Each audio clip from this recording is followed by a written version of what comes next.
Okay. Okay, so let's get started. Okay, so today what we're going to talk about is so last time what we talked about was what is general relativity? Well, it's an attempt to merge the laws of special relativity, or the framework of special relativity, with Newton's laws of gravity. Okay, or the modified Newton's laws of gravity. And what we'll see is that there's a naive way to do that merger, which is very similar to how electrodynamics is merged with special relativity. That means the Lorentz force law, Maxwell's equations, and so on. But what we'll see is that there's actually a deeper principle which the laws of gravity obey, okay, which other laws do not obey. And Einstein latched onto this deeper principle. Okay, and this is really why he's regarded as a genius, is not because of the math, but really the physical insight, right? To pick out what is the right physical idea, and to build, to go where those physical insights took him.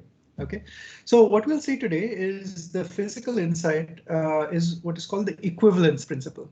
Okay, and so today's this lecture will be about the equivalence principle and trying to understand what is the equivalence principle, and we'll see that the entire framework of general relativity will follow from this merger of special relativity with this additional principle, which is the equivalence principle. Okay, and this equivalence principle is something specific to gravity, which is why the merger of gravity with special relativity is somewhat different from any merger of other forces with special relativity. Okay. Okay, so if you recall last time, a couple of things that I said. So general relativity is the merger of STR with gravity. That's what I've written over here.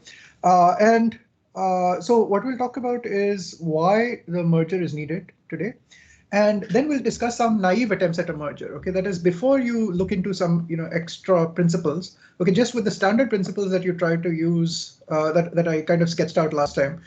Some four basic principles. You try them out, like assume, you can write down laws which are tensors on both sides of the same rank. Okay, so some simple rules like that. Can you get some merger of gravity and STR? And indeed, what you'll find is with the naive attempts, you will still get some theories. You can get simple theories of gravity.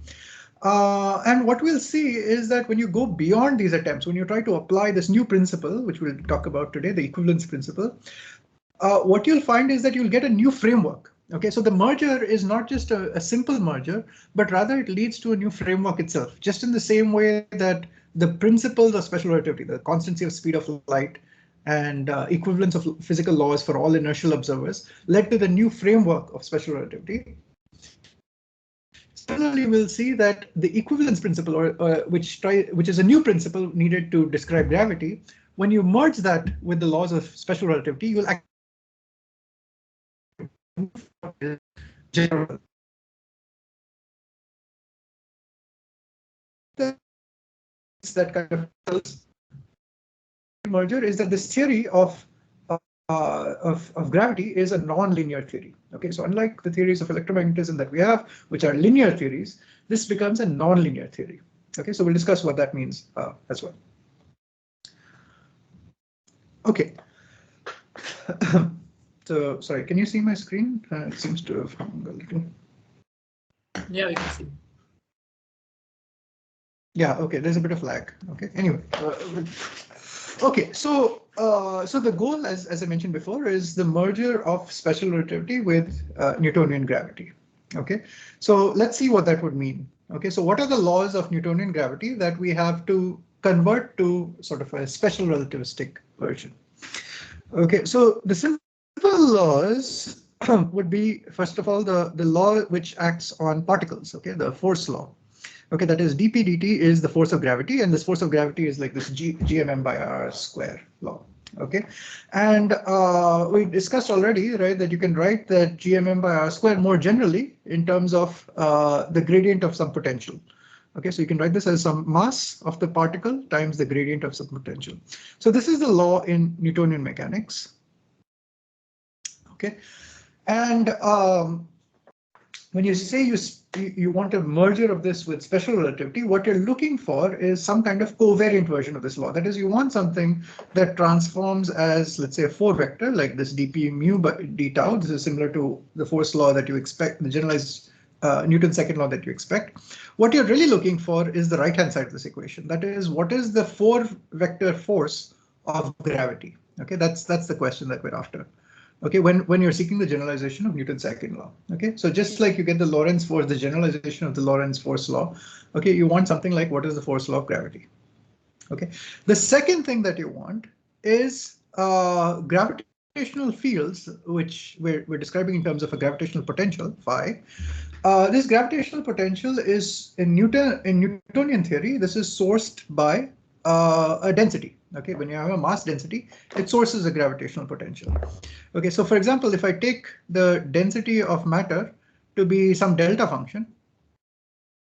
Okay, so it's the way to think of this is the density at some point x. Okay, is a delta function, which means only at x is equal to x prime it's non-zero. So it's like a delta function in x prime. This is the density. Okay, so it's like a point mass. Okay, so if I solve this equation, and this equation you may well know as Poisson's equation. Okay, this describes the dynamics of the gravitational field. It tells us how the gravitational potential responds to point masses. And you can see, of course, that it's sort of linear in the point mass and linear in the field, which means I can superpose multiple point masses and add up the fields due to all those point masses to get the gravitational field at some location in space. That is, I can take many point masses. I know the field due to each point mass at this location. So the field at this point mass, let's say, points towards this particle. The field due to this particle points this way. The field due to this particle points this way. The field due to this particle points this way. I take the vector sum of all of these to get the net gravitational force, and or I can get a net gravitational potential, and that's what Poisson's equation solves for. Okay, so very quickly, let me just to test your understanding. Supposing I plug in a point mass, which is a delta function like this, what kind of solution will I get for phi of x? If I have a point mass, what does the potential look like?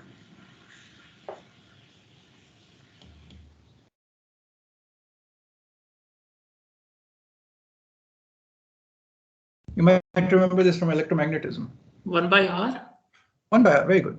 Okay, so so remember, this is 1 over x minus x prime, so the solution will be 1 over x minus x prime. Okay, it'll be proportional to this. Okay, times this 4 pi gn. Okay, in fact, it'll just be probably gn. Sir? Yeah. For the Poisson equation, will there be a negative on the RHS? Or? Yeah, so there'll be a negative sign here by convention for the gravitational potential. Okay, and this is consistent with the minus sign over here. Let's just check that. Okay, so you see the gradient of phi. Okay, or the gravitational field will be minus the gradient of the potential. Okay, so so now if we look at this, okay, yeah, okay, I need some space here.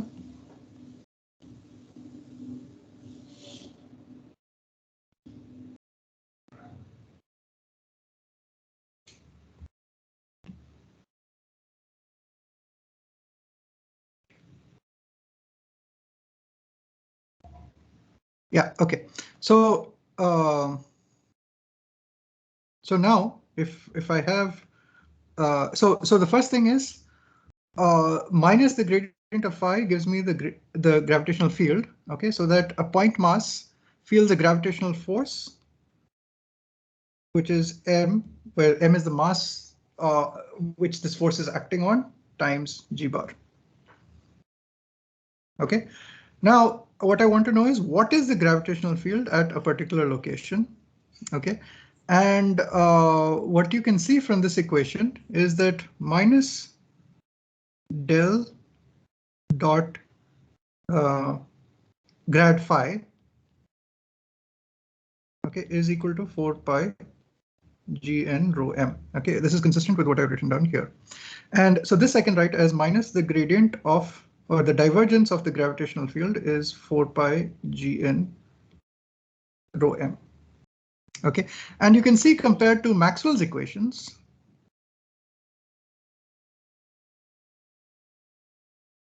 Okay, compared to Maxwell's equations, this is Maxwell's equations for the electric field. The Coulomb force is proportional to, it has a plus sign proportional to the rho electric charge.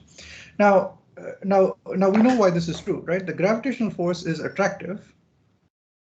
Okay, which means if I have 2 point masses, this point mass exerts a force on this point. So 1 exerts a force on 2, which points this way. Okay, versus if I have 2 charges which are of the same sign, that is, if the force is equal to Q times E, okay, and object 2 experiences an acceleration which is proportional to its charge, let's assume its charge is positive, times the electric field, right? It will feel an acceleration in the direction of the electric field. Okay, and positive charges should repel each other. So the electrostatic force is such that it points away from the particles, and that's what you get when you solve this equation. Okay, and which is why the gravitational field comes with a minus sign. Okay. Because. But that. Hello. Yeah. But wouldn't that lead to del square phi as a positive, because there is a negative outside del dot g, and g itself has minus del phi, right? No, so what I did was I took the minus sign here to the other side. Okay. And I wrote the equation like this. Okay. Yeah. Okay, sorry. Yeah. Sorry. Yes. So what you're saying is this, right? This is what I should have, because my g is minus gradient of phi. Yeah. That is right. But then g and e will be same, because then what you said, like the acceleration will be in the direction of the field for g as well. Yeah, I'm wondering if I missed a minus sign somewhere, either here or here. Okay, either in Poisson's equation or here. Maybe I missed up a sign. Okay, good. Okay, good catch then. Maybe let me just check. Okay, what is the right sign convention? And yeah, so usually the force is taken to be minus gradient of the potential. So this seems fine.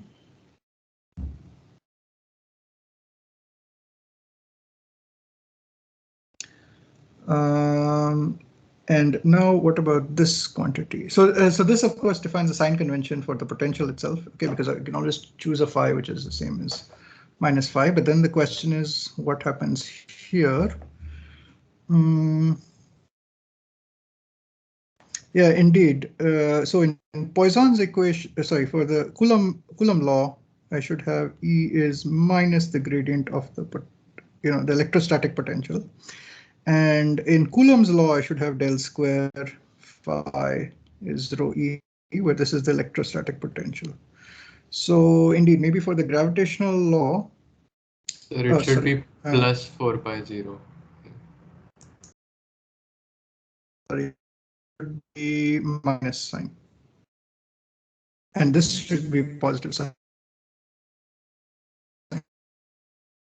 Okay, so Coulomb's law for a charge density should be this with a minus sign. Is that correct?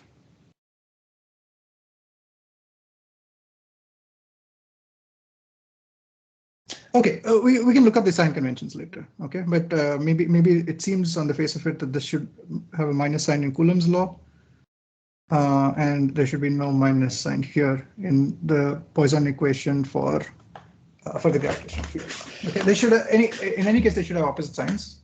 We'll fix the overall sign correctly. But the relative sign between these two is what matters. Okay, because I can always define phi to have a sign minus phi. Okay, the relative sign between these two equations is what matters. Okay. Okay. So the second thing we want to do is we want to generalize this Poisson's equation. Okay, we want to generalize Poisson's equation to a relativistically covariant version. Okay, so this equation is definitely not relativistically covariant. It has only spatial derivatives, doesn't have time derivatives. Okay, for example. So obviously this it won't have nice transformation properties under a Lorentz transformation. Okay, so what is the right generalization of this? And this is not a problem for Maxwell's equations, because Maxwell's equations, as we've seen, this is only one component of a tensor equation. Okay, And so if you write down the correct tensor equation, we know that you get the right transformation draws for Maxwell's equations under special relativistic transformations. So we are basically looking for something similar for the gravitational law, but we don't quite know what it is yet. Okay, so the first thing is we need an expression for what is the gravitational force. Second is we need an expression for what is the generalization of Poisson's equation, or how do you source the gravitational field. Okay. The third thing that you could possibly ask for is that, okay, you also want something like the electromagnetic field, but the electromagnetic field itself could experience, let's say, the force of gravity. Okay, and so what happens when an electromagnetic field is placed in a background gravitational field? Okay, what is the generalization of Maxwell's equations in the presence of a background gravitational field? Okay, so this question maybe is a bit more advanced, and so we'll come back to this later. But at least the first two equations, which is, even if we don't worry about whether electromagnetic fields feel the presence of gravity, we at least want to know these two quantities, right? What is the generalization of the Newton's gravitational law? And the second is, what is the generalization of Poisson's equation, okay, to a relativistically covariant version? Okay, now you could ask, okay, why is this merger needed? Why do we need to sort of get a relativistically covariant version? Well, the first thing is, if you believe the principles of special relativity are correct, right, and you want a dictionary which applies to all inertial observers, then it must be true that the laws of physics should take the same form for all inertial observers, as we discussed earlier, which means the laws must be of the form some tensor is equal to some other tensor of the same rank. Okay. That is clearly not true for this equation, right? And we know how to generalize this. You have to fix it by going to something like this. Okay, so what you need is some vector, 4-vector version of the gravitational force. Okay, but this is a mathematical statement. Okay, more physically, let's try to understand why it is that the Newton's law of gravity just cannot be the right law when you have the framework of special relativity.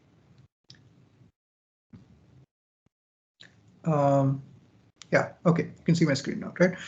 Okay, so now if I take Poisson's equation, okay, see, the first thing is, what this is telling you is this is the density at some position x at some time t, and this is the gradient square, or the Laplacian of the potential at some position x at time t.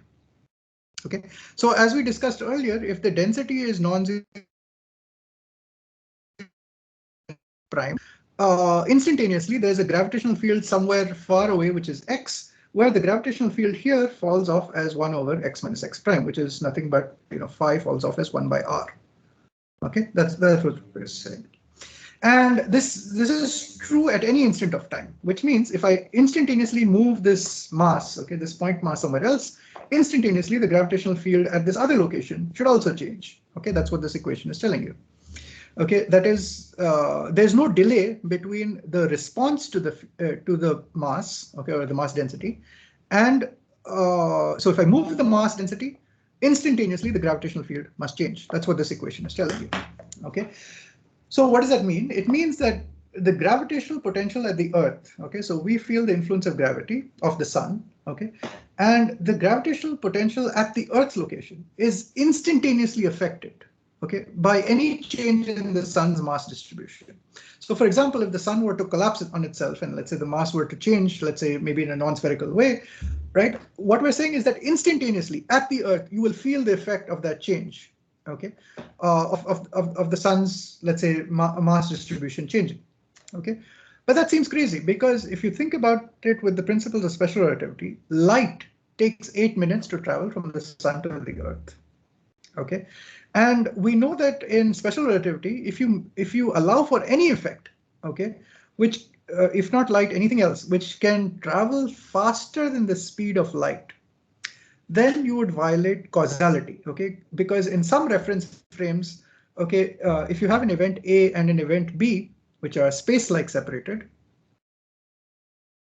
okay, then we know that in special relativity, this is time, this is space, and these are space-like separated. I can always go to a reference frame in which B occurs after A or when B occurs before A. Okay, so if I take the sun's position as it is now, okay, and our position as it is now, the same instant of time in some reference frame. Okay, I can always go to a different reference frame in which, let's say, at this instant of time, what I'm calling B, let's say the sun explodes. Okay, and then I want to know what is the gravitational field that I would feel at the Earth due to that explosion of the sun. Okay, Poisson's equation is telling you that that change would be instantaneous. Okay, that is, you would feel it at the same instant of time, but instantaneous in which reference frame? Okay, because I could always go to a frame in which B occurs after A, and I could go to another frame in which B occurs before A. Okay, and so in some cases, the gravitational field would change first. Okay, in some reference frames, the gravitational field at the Earth would change first, and then the sun would explode. And in other reference frames, the sun would explode, and later we would feel the gravitational field change at the Earth. Okay, so this clearly violates causality because different observers will see a different relationship between the cause and the effect.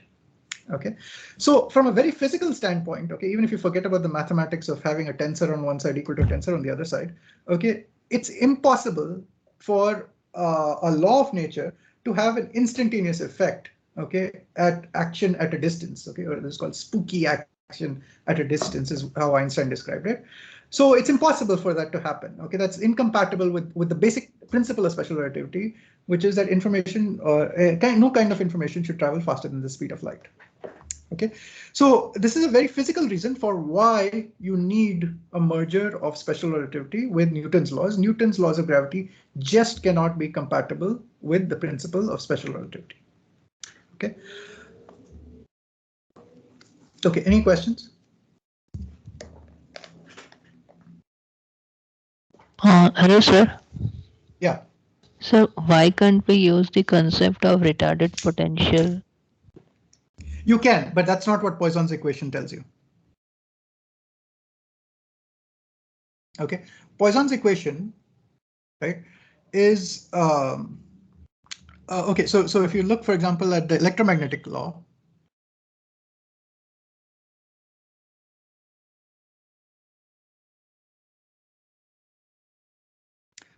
for the electromagnetic law, supposing I have an electric charge here, and if I ask, okay, what happens if I move this charge? Okay, what happens to the electric field that I feel at some other location on a second point charge? Okay, and what you would find is as I move this charge, okay, I not only create so if I'm looking in some reference frame S, okay, if I want to find out what happens here, okay, so Poisson's equation is just one part of the story. Okay, so there's del dot E is rho. Okay, but you'll also have something like del cross B is partial E partial T plus J. So if I start moving a point charge, okay, then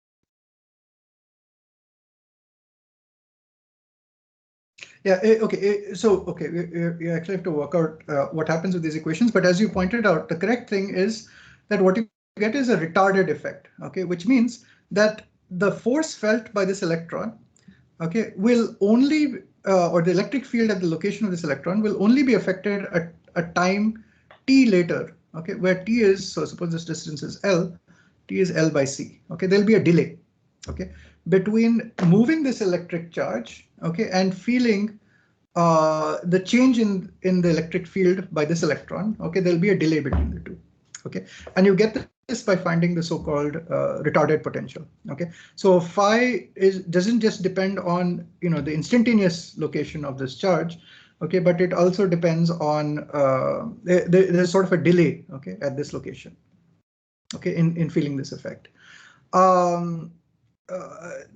Now I'm not sure if I can derive it on the spot, but roughly the idea is something like this, okay. So when I move this charge, okay, that generates a current, okay, and this current generates a magnetic field, okay, and so when I generate this magnetic field, the magnetic field will also, you know, so it'll be a changing magnetic field, and this changing magnetic field will generate an electric field, okay, and all these changes are sort of local, okay, which means that at the location where I change the electron, that is the first place where I'll disturb the electric and magnetic fields. And then the disturbance in this electric and magnetic fields propagates, okay, and it actually travels from here to here. And it's only, it travels with a speed c, so that after this delayed time, L by c, that's when the electric field at this location will change. Okay. What you'd like is something similar for the gravitational law. Okay, but in the present form, that doesn't happen. Okay, if you just look at Coulomb's law. Okay, and even for the sort of electrostatic case, right? You have to do it very carefully by taking into account the magnetic fields as well. Okay, and only then can you really talk about the delay in the propagation. Sir, could you just highlight what would be the steps if one has to prove this delayed effect in case of Maxwell's equation, let's say? Okay, so so the standard way that I would do this is actually what you do is you write it in terms of a potential, but instead of just writing it in terms of a single scalar potential, you also have to introduce the vector potential, which sources the magnetic field as well. Okay, so Maxwell's equations in this form. Okay, so this combination of the scalar potential and the vector potential together forms a 4-vector potential. Okay, and I'll maybe discuss this at some point when I talk about Max equations. Okay, maybe in the next class I'll talk about this. But basically, you have a 4-vector potential A mu. Okay, and then if I now want to write down these two Maxwell's equations, as we discussed earlier, this is partial mu, F mu nu is J mu. Okay, and what we want for F mu nu is to write it in terms of the potential. So that is, we want to write electric and magnetic fields in terms of this 4-vector potential. Okay, and the point is that the electric field is not just the gradient of a potential.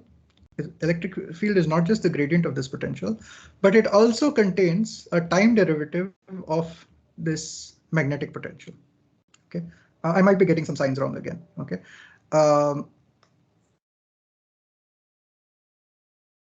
And the magnetic field is the curl of the vector potential. Okay, so the magnetic field is the curl of A. And in a covariant way, I can write this by defining F mu nu as partial mu A nu minus partial mu A mu.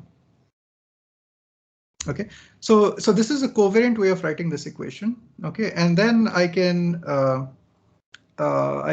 switch to something like this. Okay, partial mu F mu nu is equal to J nu. I can rewrite it as something like this. So this is partial mu A nu minus partial nu A mu is J nu.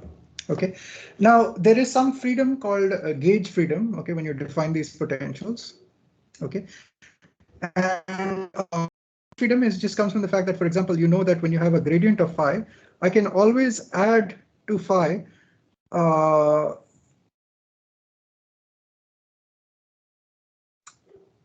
so if the electric field is the gradient of phi, I can always add to phi the curl of some quantity.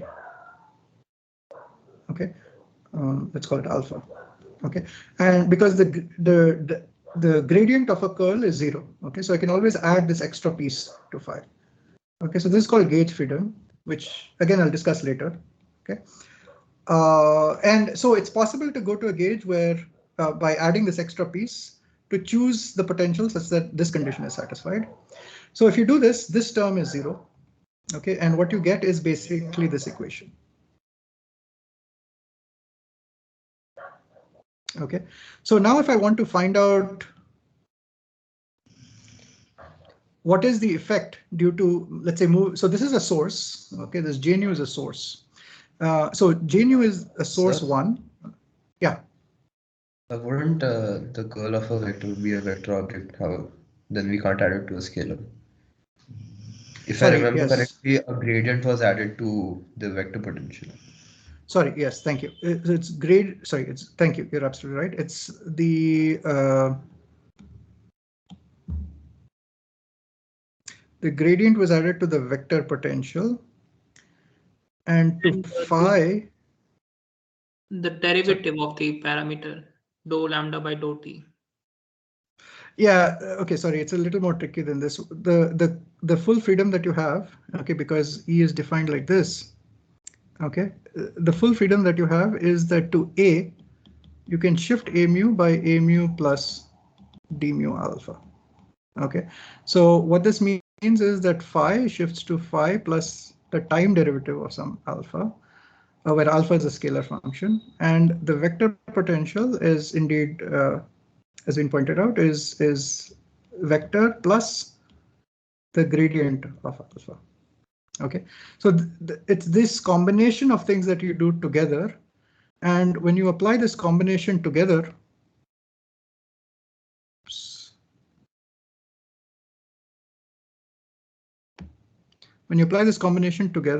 okay, what you find is the electric field does not change, okay, because if I apply this change,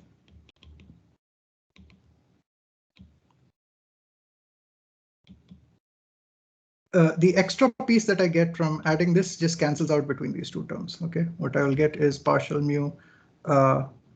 This is so if I transform this, this will be f mu nu plus partial mu partial nu alpha minus partial mu alpha. Okay, so these two pieces cancel out. Okay, so this is the gauge freedom that you have. Okay. Anyway, so I mean, I just wanted to get to the main point, which is about how you get the retarded potentials. Okay, so in a particular gauge, the equations look like this. Okay, partial mu A nu is J nu. So what this equation looks like is, if I write it out in components, so it's a wave equation. Okay, acting on A nu is equal to J nu xt. Okay, so this you can think of as your potentials, and this is the source of those potentials. Okay, and you see that this equation is different from the kind of gravitational equation that we have. Okay, the gravitational equation looks like this. Okay, it's like the gradient square of phi is equal to some source. There's no time derivatives here. Okay, what that means is when I solve this equation, if I change rho instantaneously, phi changes somewhere far away. Okay, however, in this equation, okay, if I change j, that is, if I have a source here, j nu xt, okay, and I want to know what is the influence that I have at some other point here. Okay, this is a wave equation. So this is like a source to the wave equation. And any disturbance that I create, okay, will travel. Okay, it first creates a time derivative of A, okay, at this location. And so that basically changes, A starts oscillating in time over here. And that disturbance, because there's a gradient, okay, creates a disturbance at a nearby location, which creates a disturbance at a nearby location, and so on, which finally propagates to this point. Okay, so what you'd solve is this kind of wave equation, which is necessarily propagating, okay, which propagates with a delay from here to here. Okay, and the delay will be L by C. Okay, so the right way to solve it is to solve this equation. Okay, this kind of wave equation for the potential. Okay, and this wave equation is obviously very different from this kind of equation, which does not have a time dependence. Okay, that's why there's no delay when you solve this kind of equation, but there is a delay when you solve the electromagnetic field equations. Does this make sense? Yes, sir. And sir, like in the simple case, when we have just two electrons, we can just take the two electrons along the x direction. So the equation simplifies a little bit, and we can get exact that potential. Also. You can solve this equation exactly. It's basically you would find what are called the Green's functions of this equation. Okay, and the Green's functions would have a time delay built into them. Okay. Yes, sir. Okay, so you take this J nu to be some delta 4. Okay, so it's a source which exists only for a short time at some location T0. Okay, then you see what happens when you introduce that source. Okay, in terms of what happens to this potential. If you've taken a course on electromagnetism, you might see this. Okay, sort of a more advanced course on electromagnetism.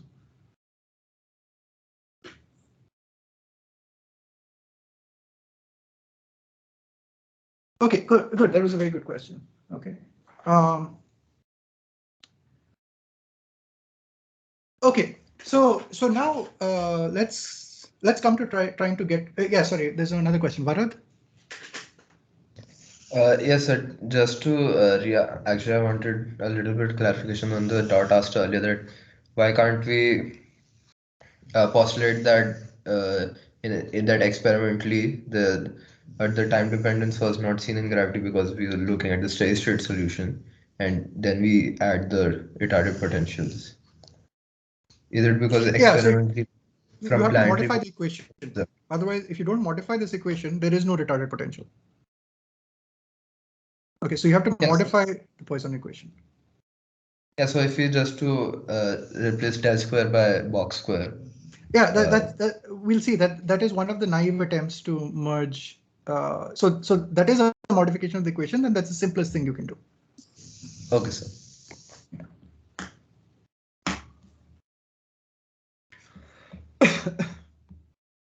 Okay, so let me talk about these naive attempts, sort of to merge special relativity with the laws of gravity.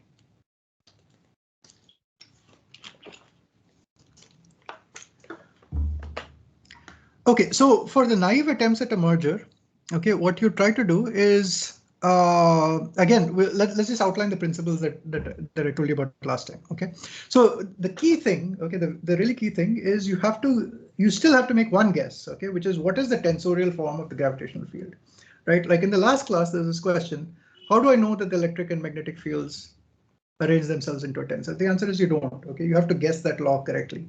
Okay, either you measure some physical law and then you use that to figure out that the electric and magnetic fields transform like this. Okay, or but maybe there are other ways, right, in which you could have arranged electric and magnetic fields into some higher rank tensor. Okay, you don't know. Okay, so this is a guessing point, right? This is not a point that you can derive in some sense. But once you guess the correct form, or you guess some form, okay, of the tensorial form of the gravitational field, then the rules are simple. Okay, the rules are you need your laws to have manifest Lorentz invariance, which means some tensor is equal to some other tensor of the same rank. Okay, that's what the law should look like. Okay, and basically this is Lorentz transformations, which means under boosts or rotations, okay, the laws take the same form for all initial observers. Okay, there were some additional principles which may or may not be right for the gravitational field, but let's just write those down because those seem to work for the electromagnetic fields. We assumed linearity, okay, and that sort of uniquely gave us Maxwell's equations. Under the additional assumption that you had lowest number of derivatives. One important point which I didn't discuss last time is that these laws assume something called locality. Okay, so what do we mean by locality? Well, let's take a law like this. Okay, so let's take a law like gradient square phi is equal to rho, or you know, the one we just saw for the electromagnetic field, which is something like partial mu, a nu is g nu. Okay, so these laws are what are called local. Okay, what do we mean by local? Well, what it is it's telling you that the gradient of the potential, which is a quantity evaluated at some location xt, depends on the density evaluated at that same location x and t. Okay, so it's local in space and time, which means that the source and the influence are felt instantaneously at one point. Okay, and how does that influence get communicated to faraway points? Well, you have to have propagation. Okay, from this point to faraway points, the field has to change. Okay, what you're doing is you're creating a gradient in the field, and the gradient in the field basically creates a disturbance at the next point and the next point and so on. Okay, the difference between these two equations is that that disturbance is created instantaneously everywhere. Okay, in this equation, that disturbance takes time to propagate. Okay, it takes some time to propagate. Okay, that's the difference between these two equations. Okay, but otherwise, both equations have this feature of locality. Okay, which is that the thing on the right side, okay, influences something on the left side, okay, at that same position x and t. So what is an example of a non-local law? Okay, so I can give you an example of a non-local law. Okay, a non-local law would be something like an integral differential equation, okay, rather than this kind of differential equation. So for example, supposing I had a law like the gradient square of phi depends not just on rho at, you know, some present, this is at xt, but rather it depends on the history of rho. Okay, so that is, it depends on some integration okay, of this t prime from some minus infinity to t with some kernel which depends on t and t prime. Okay, so what this means is the potential at some location at x and t, okay, depends on the entire history of rho integrated over the entire past, okay, from time minus infinity all the way up to t. Okay, so this kind of integral differential equation would correspond to a non-local law. Okay, it's not just at that instant of space and time that you're influencing the potential, but rather the potential now depends on the entire history of what phi was in the past. Okay, so the laws that we are writing down assume this principle of locality. Okay. Yeah, Varad? So couldn't the integral sign be removed by adding one more order of differentiation?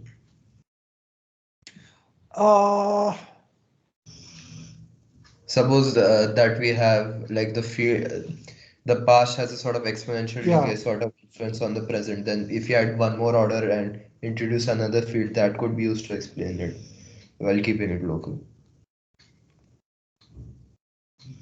Yeah. Okay. So sometimes you can remove the non-locality by introducing another propagating field. Okay, but then in terms of that other propagating field, the equations are local. So it's very similar to supposing I didn't want to talk about electric and magnetic fields, right? Then I could write down a complicated law which tells me that basically there's a charge here and it influences another charge over here. Okay, and that influence is non-local. Okay. Locality gets built in when I talk about electric and magnetic fields. Okay, and it's built in such a way that I influence an electric field here, and the disturbance in the electric field propagates, travels to the other location of the other point charge, and it influences that point charge. Okay, so sort of this assumption of locality is kind of built in with the assumption of which fields you're talking about. Okay, so in some cases, what you're saying is right. That is, I can remove non-local effects by introducing additional fields. So in the case of point charges, the non-local interaction between the point charges, this instantaneous action at a distance, is removed by talking about the electric and magnetic fields, and then the theory is local. Possibly we can give a different example where it cannot be the non-locality cannot be removed. Like it's, I mean, obviously physical law in any case, but let if grad square of phi is equal to rho of xt plus rho of x comma t minus 10 seconds. But 10 seconds is arbitrary. Sorry, your voice is breaking up a bit, but I heard grad square of phi is equal to rho of x comma t. Rho of x comma t plus x of t x comma t minus. Sorry, Anish, I'm sorry, your voice is breaking up. I can't hear what you're saying. Rho of it's just my connection. Maybe I'll just type. Maybe I'll put it in the chat. Okay, okay.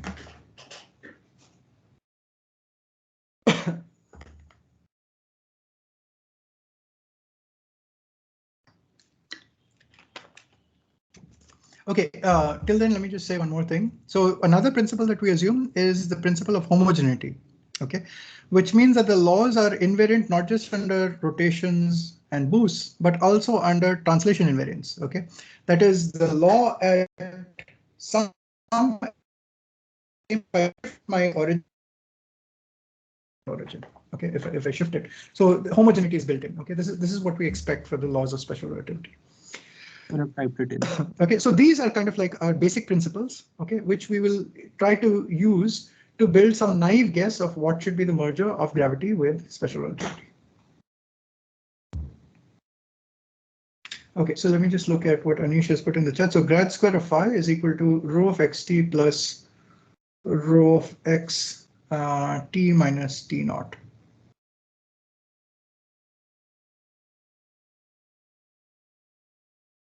Yeah, so it depends on. But this is actually, you can actually get this as a subset of the particular case that I talked about with this kernel. So you imagine a kernel, which is a delta function of t minus t prime, plus a delta function of t minus t naught minus t prime. Okay, and you get exactly this out of that kernel. So, but indeed, I agree with you that in this case you cannot get rid of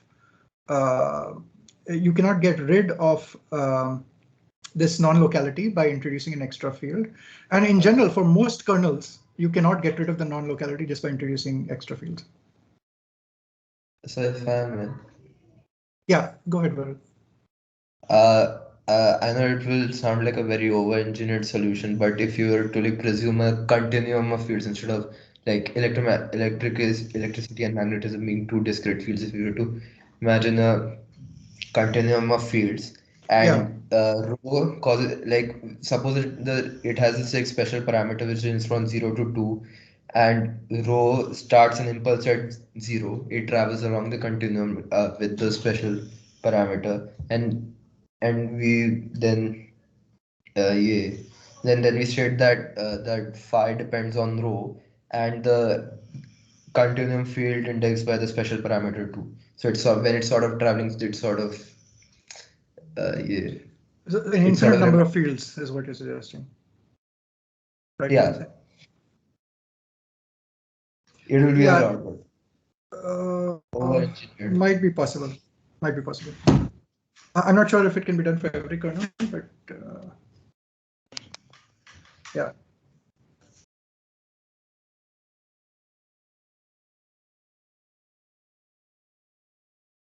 Yeah, I don't know. I don't know the answer to that, whether it can be done for every kernel.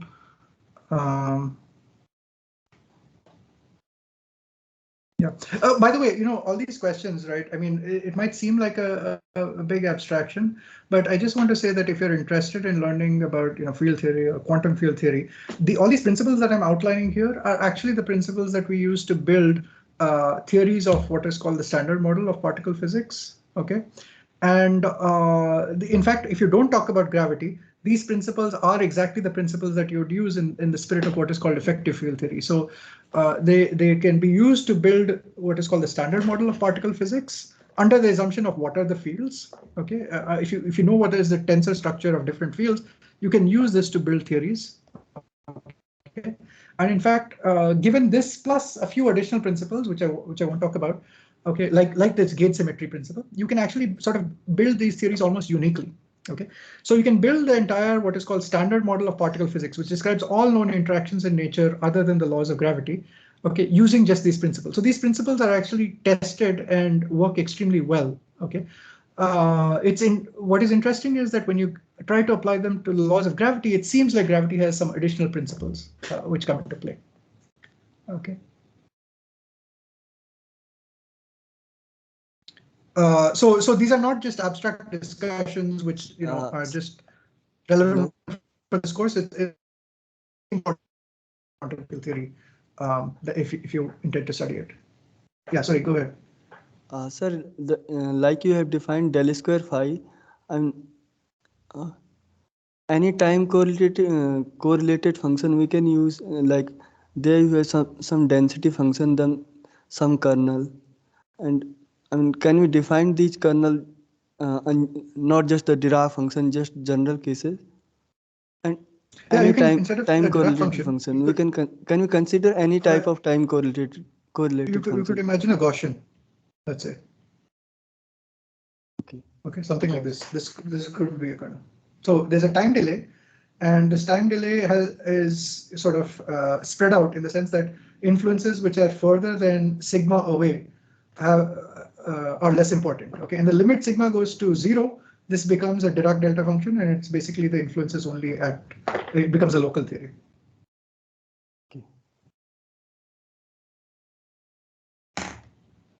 Sir, so in the non-local equation which you have written, so in the right hand side, it seems similar to propagators in quantum mechanics. That's right. So as Varun was saying, that propagator, okay, is okay. So what is the difference between a non-local theory and introducing this extra field? Okay, so as we were saying, so suppose I have some non-local interaction, I can introduce, let's say, an electric field that describes this, the traveling of this. But then the electric field has its own dynamics. So I have to write down dynamical equations like Maxwell's equations, which describe electric and magnetic field. So it's not just going to be this equation, but additional equations which are needed.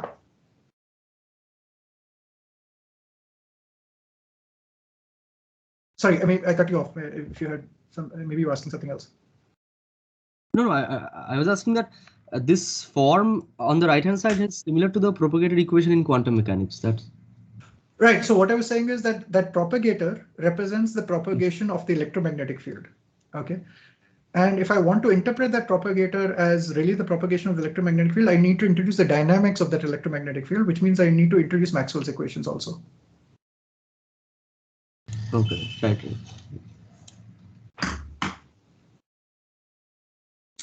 Okay. Okay. So let's just move ahead. So with this, so basically we have these principles. Okay, you have to guess the tensorial form of the gravitational field. You have to have laws which have manifest Lorentz invariance. Tensor is equal to some other tensor of same rank. You have to have linearity of the laws. Maybe this is not a principle that applies to the laws of gravity. You want lowest number of derivatives. Again, it's a nice principle, but not necessary. You want locality. Maybe again, this seems like a nice principle to keep. And you want homogeneity. At least that's what you expect. Translation invariance should be respected. Okay. So what we want to do is the main thing is to guess the form of the gravitational field. What kind of tensor does it transform under? Okay. Once we guess that, then the other things become sort of easy. Okay, as we saw for the electromagnetic field. So what we want to do is we want to find the most general law for gravity, okay, which is compatible with these principles.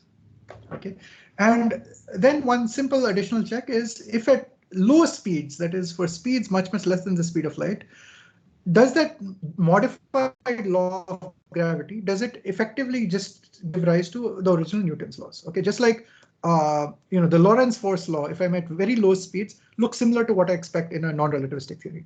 Okay, so you can check these things, but the Lorentz force law, okay, one thing you can see is if you apply an electric field, you can't accelerate a particle to have infinite speed. Okay, the laws which are covariant ensure that even if I apply an electric field to a charged particle, it will never exceed the speed of light. Okay, the laws guarantee that. Okay, but at low speeds, okay, it looks very similar to having an acceleration which is constant, proportional to the electric field. Okay, which would make you think that the speed would just grow linearly with time. Okay, but of course this is not true if you take into account the the correct relativistic law. Yeah, Anish. Sir, so you talked about the Newtonian limit of things, right? But I mean, you mentioned in the last class that there is the famous example of Mercury, where the Newtonian prediction is not in fact correct, and I mean, I suppose that's not really a relativistic limit of things. So, I mean, should that even really be a check? No, but even for Mercury, right, the naive prediction, if you ignore the precision of the perihelion, seems to work pretty well. It's like when you're trying to go to very high order precision, then you see that, okay, the calculation for Mercury doesn't quite work out. But at lowest order in your calculations, see, it seems to work pretty well. So it is a good check. It is important that it works out because Newton's laws of gravity is something that we've tested. In a certain domain of validity, within the accuracy that we've tested it seems to work really well. So whatever laws you predict, okay, should in some limit agree with Newton's laws of gravity. Yes, sir, got it. I see another hand raised. Yeah. So I have one doubt for the principles that you've written. For the lowest order derivative, so why there is a need to be constraining the order of derivative, lowest number of derivatives? And how do we define what will be the lowest number for a particular equation? That's a great question. Okay, so lowest number of derivatives, actually this is a principle that has more to do with quantum field theory, so I won't really get into it. But roughly speaking, the idea is that the more derivatives you introduce, the more non-local your theory becomes. Okay, basically it's like if I think about what is a derivative, like a spatial derivative, it's basically saying let me take phi at some location x plus epsilon, take phi at some location x and divide by epsilon. Okay, and I take the limit x epsilon goes to 0.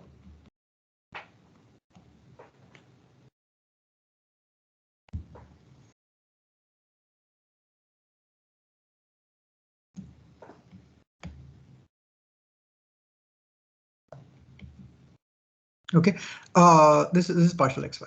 Now, if I take partial x square phi, like second derivative, okay, this is like phi of x plus 2 epsilon minus phi of x minus 2 phi of x plus phi of epsilon. Sorry, phi of x. Sorry. Let me write it like this. Phi of x plus 2 epsilon minus 2 phi of x plus epsilon plus phi of x divided by epsilon. Okay, so what is happening is as I go to higher and higher derivatives, I have to evaluate phi at a slightly further away point, okay, and compare with phi at the point x. Okay, so so the more derivatives I have, I mean, although strictly speaking, I'm going into the limit epsilon is 0. Basically, in the limit of large number of derivatives, I'm looking at slightly further and further away points. Okay, so the more derivatives I have, the sort of more non-local the theory is becoming in some sense. Okay, and if I'm studying the theory effectively by studying its long-range behavior, okay, that is, I'm studying it at if I'm studying a very zoomed out version of the theory, but I'm not really interested in the microscopic details. Okay, then sort of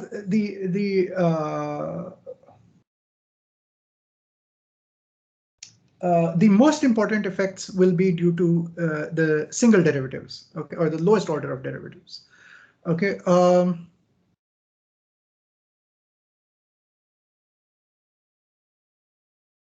For the long range. Yeah, okay, I have to be a little more specific about how this is happening. Okay, what this is really it's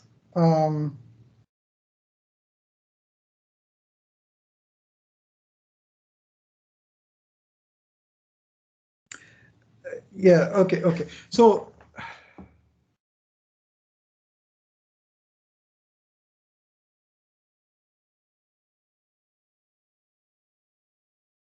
maybe I want an epsilon square here.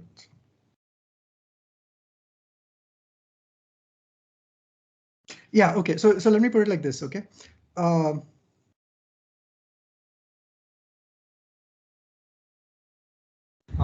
x plus epsilon also got cancelled, right? Sorry. Here? Okay, no, sorry.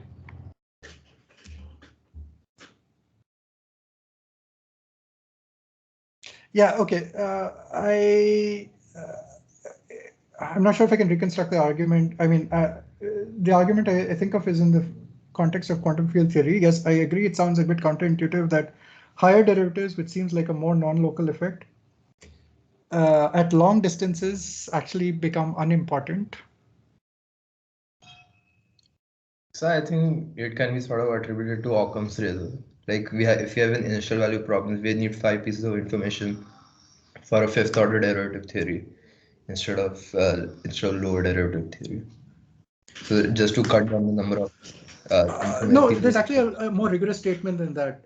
It really is that, you know, if I study the theory at effectively long distances, then these effects, the higher derivative effects, become less and less important. Okay, so they could be there, but their effects are less and less important.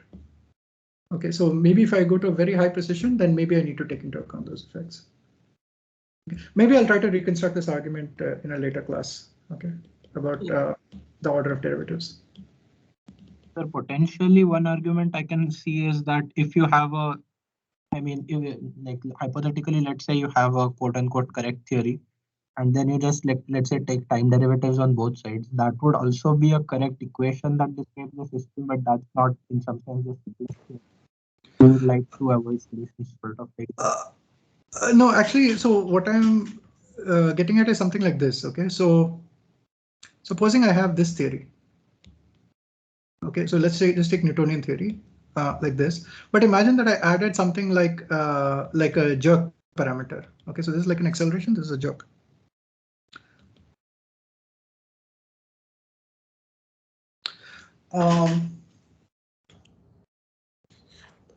And now the argument is, I think, roughly that,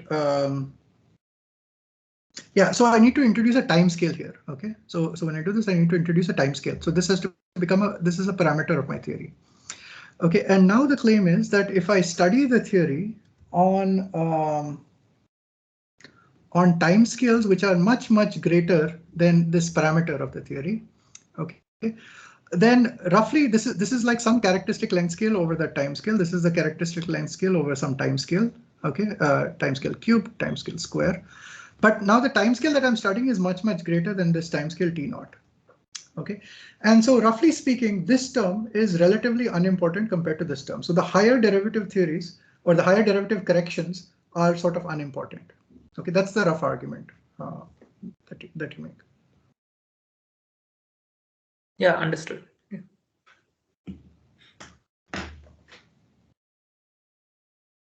Okay, on long length scales or long time scales, the higher derivatives are important. Okay, so let's start with naive attempts, okay, to merge the gravitational law with the theory of relativity. So let's take okay, which is we'll take scalar gravity. So we had a gravitational potential phi of xt. This gravitational potential was a 3-scalar field. Okay, that is under rotations, it was sort of behaved like a scalar. Okay, we don't quite know its transformation properties under Lorentz-Bus. Okay, so we can guess what is the transformation property under Lorentz-Bus. So one guess is that you upgrade this to what is called a 4-scalar field. Okay, that is, it's a scalar, a Lorentz 4-scalar at every point in space and time.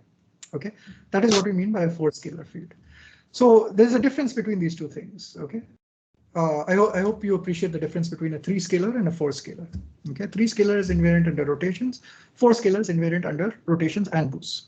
Okay, so now if you upgrade the field to a 4-scalar, then your Poisson's equation, for example, this grad square phi is minus 4 pi g and rho m, you can upgrade it to something like partial mu phi is equal to something. Okay, now this transforms like a 4-scalar density. Okay, so the right hand side should also be some kind of 4-scalar. Okay, now what is that 4-scalar that we should use? Okay, now the right hand side of Poisson's equation gives us a guideline. So the right hand side of this equation has a density. Okay, mass density. So what we need is some kind of generalization of mass density, which is a 4-scalar. Okay, now one thing that we'll discuss in a later class is that density, okay, or energy density or mass density actually transforms like the 0 component of a symmetric tensor called the stress energy tensor.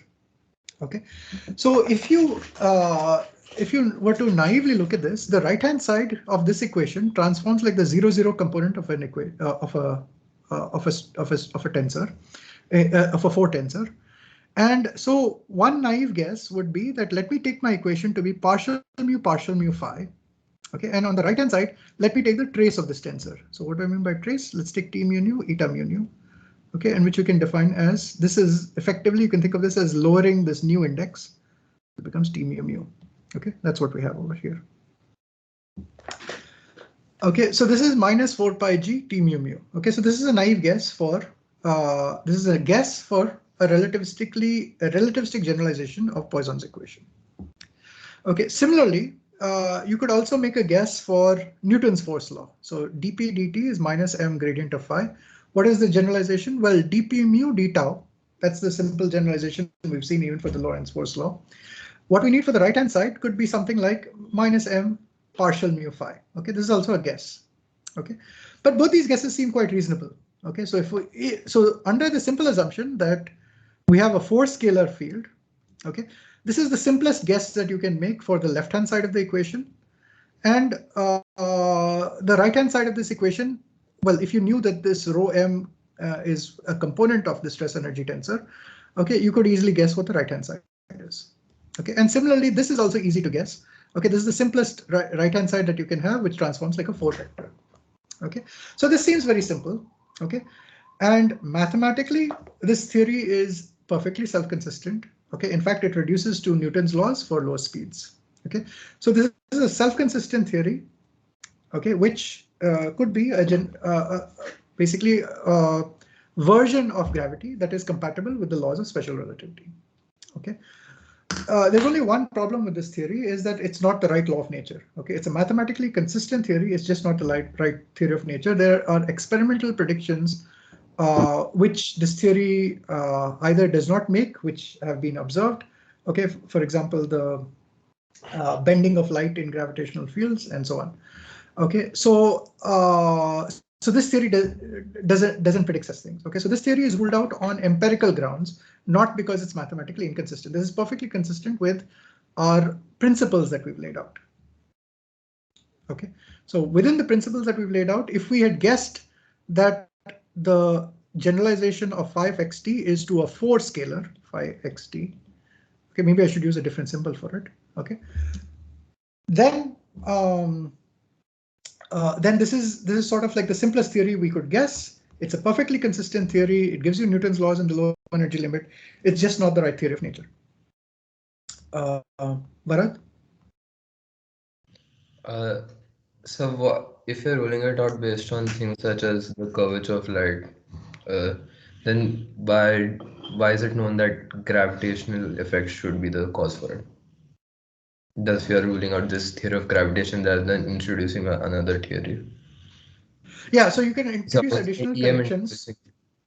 You can introduce additional corrections, and I'll discuss those maybe later when I talk about extensions of general relativity. So you can have also what is, okay, let me just finish the next naive extension and then I'll come back to this question. Okay. Okay. So a second attempt, okay, at naive attempt at merging special relativity with with the laws of gravity is, instead of taking your scalar potential, 3 scalar field 5xt, instead of upgrading it to a 4 scalar, you upgrade it to a symmetric rank 2 tensor field. Okay, what do I mean by symmetric rank 2 tensor? Well, this is equal to g nu mu xt. Okay, there's some tensor. Now this is very crazy because if you think about it, okay, you're introducing a lot of fields. Okay, what you're saying is if you have a symmetric rank 2 tensor g mu nu, so that means for every mu index which goes from 0, 1, 2, 3 and nu index which goes through 0, 1, 2, 3, there is a field.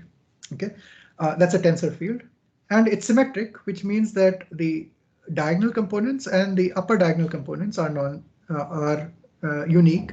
Okay, the lower diagonal components are determined by the upper diagonal components. So if you count how many different fields these are, okay, that gives you 10 fields. Sorry, 4 plus 3 plus 2 plus 1, 7, 8, 9, 10. Yes, 10 fields. Okay, so it gives you 10 fields. And what we're saying is, instead of one scalar field, you have 10 fields now, which transform in the form of this rank 2 symmetric tensor field. Okay, this is already, it seems really crazy, right? But let's just roll with it. Okay, so so now you make this assumption, and then you say, okay, now what are the laws that we can write down? So we want to generalize again. We want to generalize Poisson's law, and we want to generalize the force law. Okay, so again, you try to write down the most general law that you can. Okay, so there's some coefficient times partial rho g mu nu, and something like b partial mu g rho nu.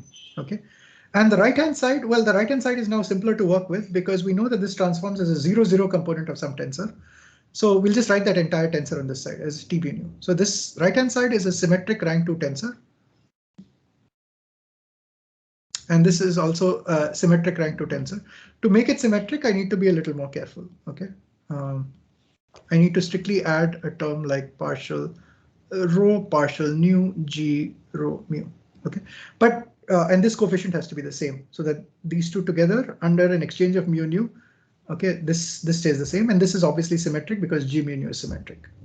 Okay, so this is one version, okay, with lowest number of derivatives, 2 derivatives, which is a generalization of Poisson's equation. Okay, and I could do something similar for Newton's force law. I can write dp mu d tau is minus m some partial rho g rho mu, and I can add higher order terms also that involve velocities and so on. Okay, and I'm still making an assumption that this is a linear theory. That is, I'm only writing single powers of g. Okay, I'm not writing g square, g cube type fields. Okay, so again, what you have is a mathematically self-consistent theory which reduces to Newton's laws for v less than c. I'm not proved that these reduce to Newton's laws, Okay, but I'm just telling you that you can get Newton's laws out of them for v much less than c.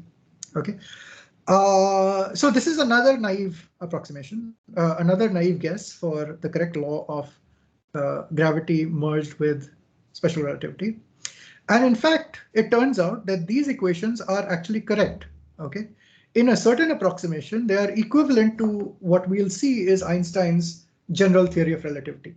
But these are actually only an approximation to Einstein's general theory of relativity in what is called a linear or weak gravity approximation. Okay, so the full general theory of relativity, okay, indeed does upgrade a 3-scalar field to a rank 2 tensor, but it is really described by a non-linear theory. Okay, so only in a certain limit you actually get these equations. Okay, so what we'll see is we will add a new principle. Okay, we will add a new principle to this list of principles that we had. Okay, and that new principle will allow us to write down in a very, very constrained way that nonlinear theory involving G. Okay, because right now if I try to add terms non-linearly, I can add many terms, and it's not obvious what those terms are, what the relative coefficients of those terms should be. Okay, for example, if I try to add a nonlinear term here, I could add something like minus some a partial rho g rho mu, and then I could add things with derivatives. Partial, I just need one free index mu. So I could have partial mu g nu sigma g nu sigmas. Okay, so this is third order in G. Okay, and it only has sorry. Let me make this alpha, partial alpha. Okay, so this has more derivatives, but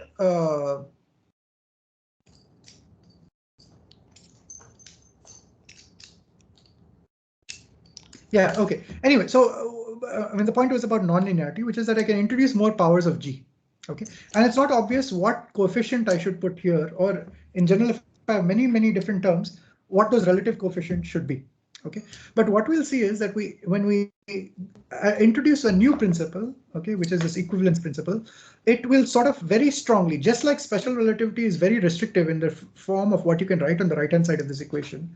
Okay, general relativity, or this new principle called the equivalence principle, will strongly restrict the kind of terms that I can write on this side of the equation, almost uniquely fixing the theory. Okay, so so these guesses are sort of okay, but really we'll go beyond the guesses by introducing a new principle. Okay. Now, just coming back to Varad's question for the second. So you asked, well, okay, this theory doesn't predict bending of light. It turns out that this theory does. Okay, you can predict the bending of light in a gravitational field. Why can't I have a combination of both of them? Okay, so why can't I have a combination of this rank 2 tensor and also a scalar field? Okay, and indeed such theories are allowed. They are called scalar tensor theories, and there are limits set on those theories, but in principle they could exist. Okay, they could be valid theories of nature. Okay, but as far as general relativity goes, we are only going to sort of talk about this tensor field. Okay, and maybe general relativity only has this tensor field. It doesn't have any additional scalar field.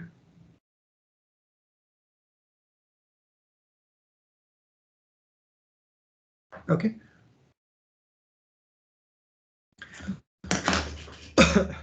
Okay, any questions?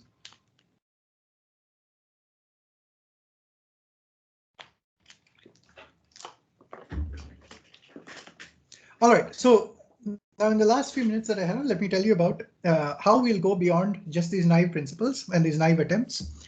We will take into account this principle called the equivalence principle, which Einstein is called, the happiest thought he had in his life. Okay, and which is quite remarkable when you think about all the remarkable things he had already done before discovering general relativity. Okay, so let's what is this equivalence principle? So the idea is very simple. Okay, see, in Newtonian gravity, you have Newton's second law tells us that mass times acceleration is, or when you apply a force on an object, it responds with an acceleration, and this acceleration is inversely proportional to something called the mass of the particle. So this mass is what we call the inertia, he called the inertia of the object. So this is what we'll call inertial mass. Okay, it's sort of the more massive it is, the less acceleration you produce for the same force. Okay, it's sort of like a resistance to acceleration. Now, if you look at Newton's gravitational law, okay, Newton's gravitational law, which is basically an expression for a particular type of force.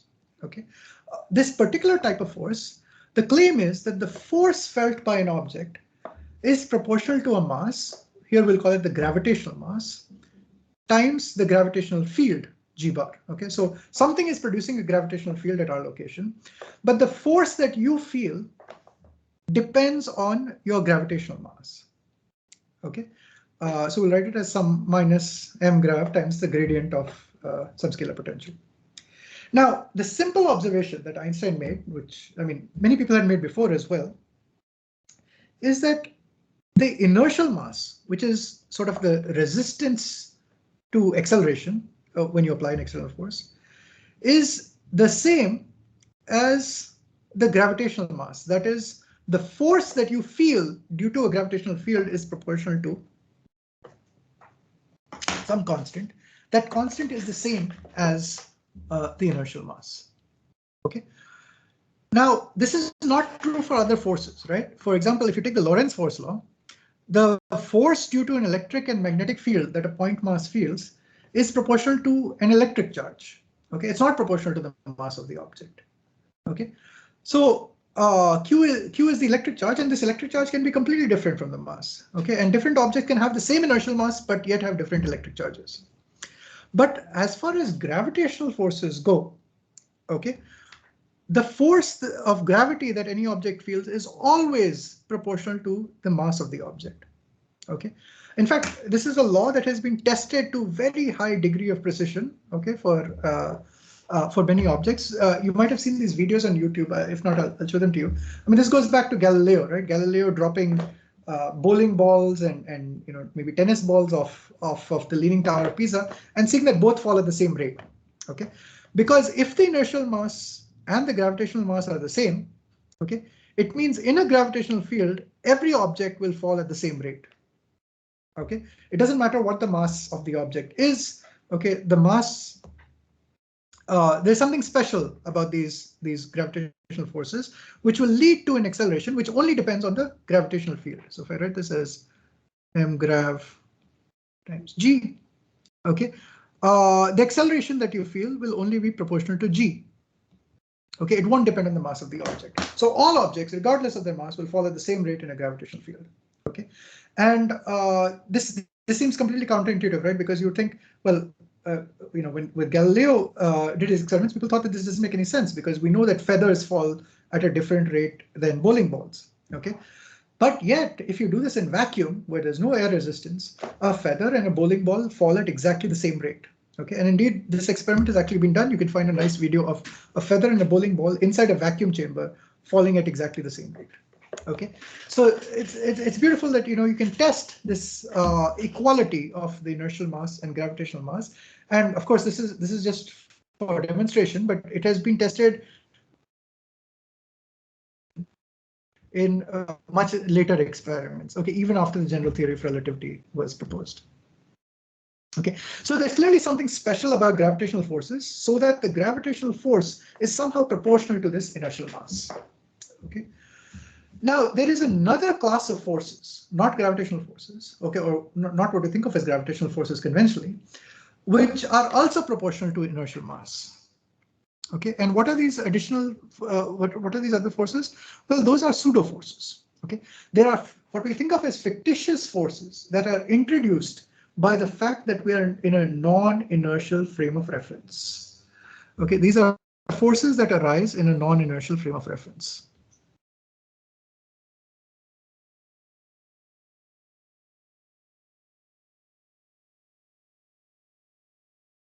Okay, but it's not just non-inertial frames of reference, as we'll see. Okay, there are other possibilities which can give rise to these kind of pseudo forces. So let me show you what I mean by this. Okay, so let's take a standard Newton's law. Okay, so in an inertial reference frame, mass times acceleration is equal to the force applied on the object. Okay, and I is this inertial mass. Okay, so this is Newton's laws in some inertial reference frame. Okay, and this transforms under the laws of Galilean relativity. Okay, now let's consider, okay, transforming this law, okay, to a different reference frame, which is not necessarily inertial. Okay, so what we will do is here K denotes an axis. Okay, so we define orthogonal coordinates x, y, z. Okay, and K labels the x, y, or z index. But now let's consider a change of coordinates. Okay, a transformation to either a frame where the axis or the coordinates are non-orthogonal to each other, or possibly a frame which is accelerated. Okay, that is, instead of considering something like x prime is x minus vt, which will transform me from one inertial observer to another inertial observer, we could consider something like x prime is x minus half at square. Okay, this is transforming me to something where I am going to an accelerated frame of reference. Okay, so we could consider transformations either like this, okay, either non-orthogonal transformations or accelerated coordinate systems. Okay, so we can switch from these this class of inertial observers to more general kinds of observers who have non-orthogonal or possibly accelerated coordinate systems. Okay. So let's imagine that we make a transformation not of this type, okay, which involves time, but really something which involves just space. So x prime is some function of x, y, z, okay, and y prime is some function of x, y, z. And this transformation need not even be a linear transformation. Okay, it could be a non-linear transformation. That is, x prime is like x square plus y cube, okay, plus zx cube or something like that. Okay, so you could imagine some kind of transformation like this. So some crazy transformation. So in general, what we're saying is our new coordinates y are related to our old coordinates x. There's some arbitrary function of our old coordinates x. Okay, and for simplicity, we're assuming that this transformation does not depend on time, but we could have also introduced coordinates which depend on time. That would be like switching to this accelerated frame of reference. Okay. And now let's work out what are in the new coordinate system, what is time derivatives of y and second time derivatives of y. So the first time derivative of y is, of course, dym dt. And what I would do then is, how does ym change with time? Well, ym changes with time. The new coordinates of a particle change with time because the old coordinates change with time. Okay, so I can write it as partial ym partial xk because ym only depends on the xk's. I'm assuming it's time independent. Okay, otherwise I would have to introduce an extra term like partial ym partial t. Okay, which I'm ignoring such a term for now. And times xk derivative of xk with respect to time. Okay, and there's a summation over k where k are the independent x coordinates. Okay, k is 1, 2, 3. So this is the first time derivative of y. The second time derivative of y is d square ym dt square, which is dy dt, again this whole thing again differentiated with respect to time. Okay, so if I differentiate this with respect to time, okay, first I can differentiate the xk dot, that will give me an xk double dot times partial ym partial xk. Okay, this is the first term. The second thing I can do is differentiate this term with respect to time. So again, what I would do is I would first differentiate with respect to the x's. Okay, so first I've already differentiated with respect to xk, but now I'll differentiate with respect to a different x, which is xj. Okay, again, there's a summation over j and k here. Okay, and then I would get an xj dot and an xk dot. Okay, this is again just the chain rule. So I'm differentiating this thing with respect to the x's and then differentiating the x's with respect to time.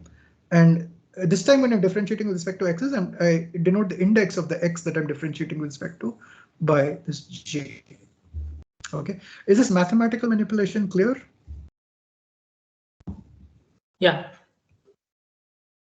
Yes. Okay, if anyone has questions, feel free to ask. Okay, I mean, these are important steps, and we'll see steps like this over and over, right? So it's important to understand these kind of differentiations and implicit summations. Okay. Okay, so now what I can do is now in this new coordinate system. Okay, this non-linear coordinate system, what I can do is I can multiply this by the mass. So mi times ym double dot is equal to, and now I write the right hand side of this. Okay, partial ym partial xk double dot times mass is exactly equal to fk.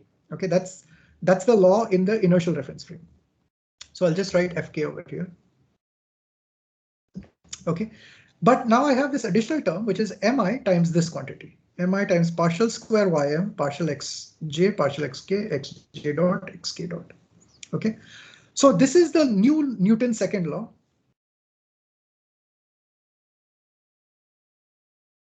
In my non-linear coordinate system. Okay, it somewhat looks similar to Newton's second law in the inertial reference frame with orthogonal axis. I have a mass times acceleration, and on the right hand side I have a force. Okay, this is the force. And you can see if I had done an orthogonal transformation, partial ym partial xk is just the Jacobian of sort of that transformation. Okay, so for example, if I had taken ym is equal to xm, okay, this would just be 1. Okay, and you know, delta mk, this would be delta mk. Okay, and I would just get back the forces. Okay, that I have. I would get these forces. Okay, but in addition to these forces, I get this additional term. Okay, which doesn't depend on any external force that I applied in the inertial reference frame. This is a force that is purely arising from the fact that I am in a non-linear coordinate system. Okay, non-linear, non-orthogonal coordinate system. So these forces are what we call pseudo forces. Okay, and one thing you'll note about the pseudo force is mi times partial square ym partial xj partial xk times xj dot xk dot. Okay, just as what I've written here. Okay, this pseudo force is proportional to the inertial mass. Okay, the pseudo force is proportional to the inertial mass. Okay, why did the pseudo force come about? The pseudo force just came about because I switched to a non-linear, non-orthogonal coordinate system. Okay, so you can see that if I had made a linear transformation, something like this. Okay, the second derivative of y with respect to these x's would be 0. Okay, if I made a linear transformation like this, and therefore I would have no pseudo forces. Okay, so to really get the pseudo forces, the transformation has to be nonlinear. Okay, but if I make a nonlinear transformation, I would definitely get pseudo forces, and these pseudo forces would be proportional to the mass of the inertial mass of the object. Okay,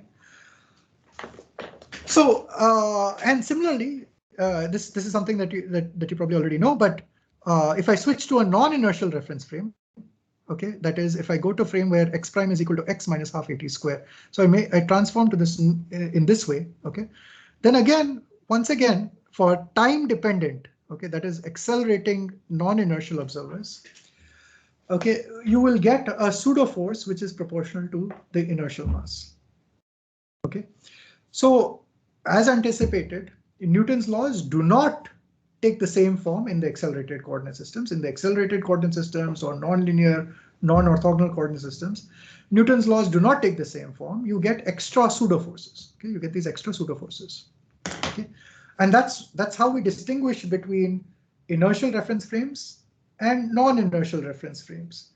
Okay, when we say that the laws of physics are invariant for all inertial observers, we're talking about observers who do not experience these pseudo forces.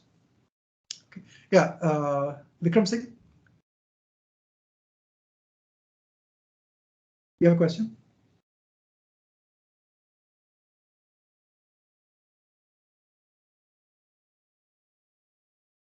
Okay, I'm not sure if you're asking anything because I can't hear you.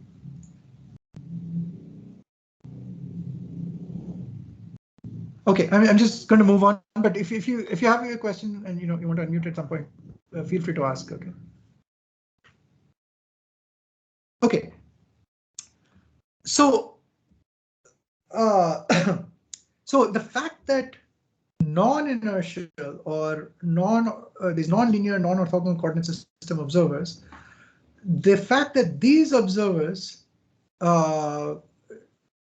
experience pseudo forces and inertial observers do not experience pseudo forces leads to a distinction between inertial observers and non-inertial observers.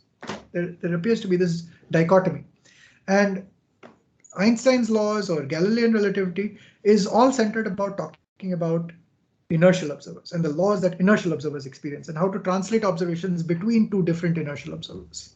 Okay, the non-inertial observer seems more complicated. Depending on what coordinate system they're using, they may experience all kinds of weird pseudo forces. But the important point about these pseudo forces is all the pseudo forces are always proportional to the inertial mass.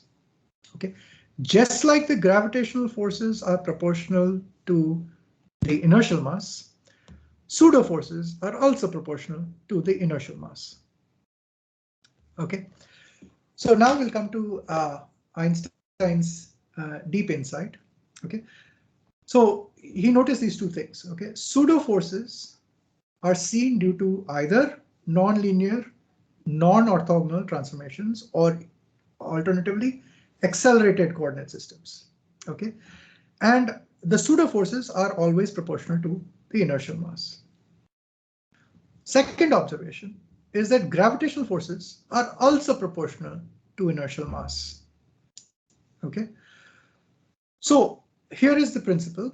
Okay, locally. Okay, locally means in some region of space and time. Okay, if I don't go too far from that region of space time, locally there is an equivalence between gravitational forces.